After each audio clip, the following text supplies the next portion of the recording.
মাননীয় শিক্ষামন্ত্রী আছেন, দেশকে যদি আগাতে হয় তাহলে শিক্ষা এবং স্বাস্থ্য এই দুইটাকে সর্বাধিক গুরুত্ব দিতে হবে।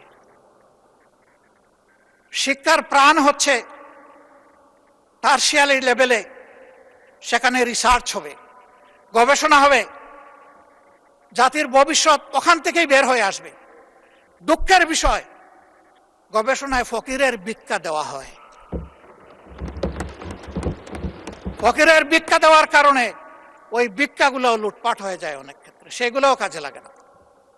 তবে আমি একটা সেক্টরকে বরাবর ধন্যবাদ দেই, আজও ধন্যবাদ দেব।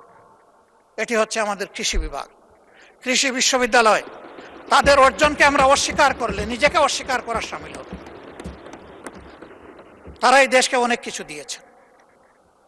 মেধাতে ইন্টারমিডিয়েট পাস করার পরে আমাদের সময় যেটা ছিল, সবচেয়ে বড় মেধাবীরা যেত বুয়েটে, এরপরে যারা মেডিকেলে, তারপরে যারা কৃষিতে, এরপরে যারা পাবলিক ইউনিভার্সিটিতে। অবশ্যই তার ব্যতিক্রমও ছিল, অনেক প্রখর মেধাবীও হয়তো প্রায় পাবলিক ইউনিভার্সিটিকে ফার্স্ট চয়েস হিসেবে গ্রহণ করে নিয়েছে, কিন্তু ইন জেনারেল ট্রেন্ডটা এমন ছিল। সেই জায়গা থেকে তৃতীয় অবস্থানের লোকেরা যদি দেশকে এত কিছু দিতে পারলেন, প্রথম এবং দ্বিতীয় অবস্থান কি দিল সেটা এখন পর্যালোচনার দাবি রাখে।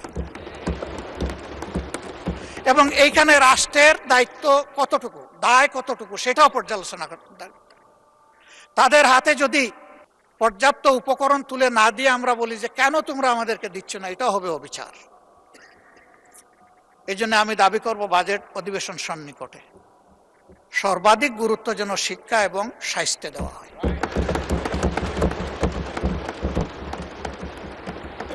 যদি একটা সুস্থ সবল জাতি গঠন করতে হয়, অবশ্যই একটি সুস্থ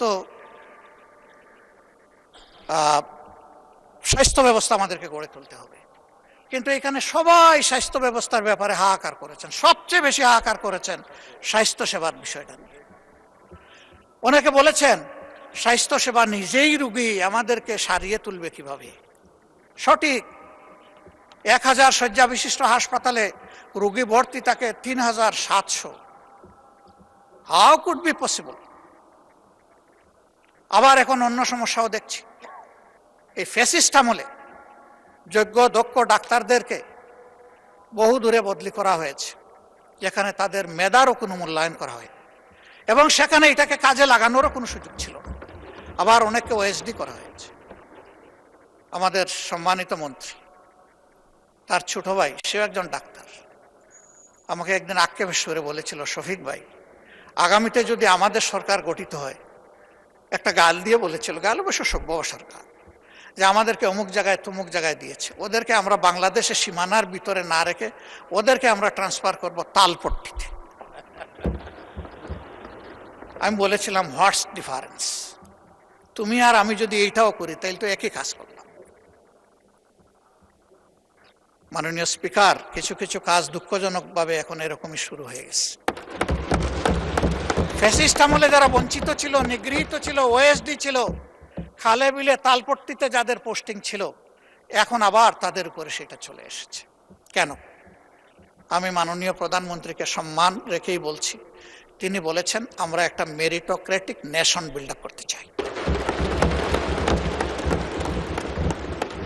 আমি তাকে বলবো, দল আদর্শের ভিত্তিতে নয়, মেরিট এবং কমিটমেন্টের ভিত্তিতে সমস্ত নাগরিকগুলোকে আপনার নেতৃত্বে যেন মূল্যায়ন করা হয়।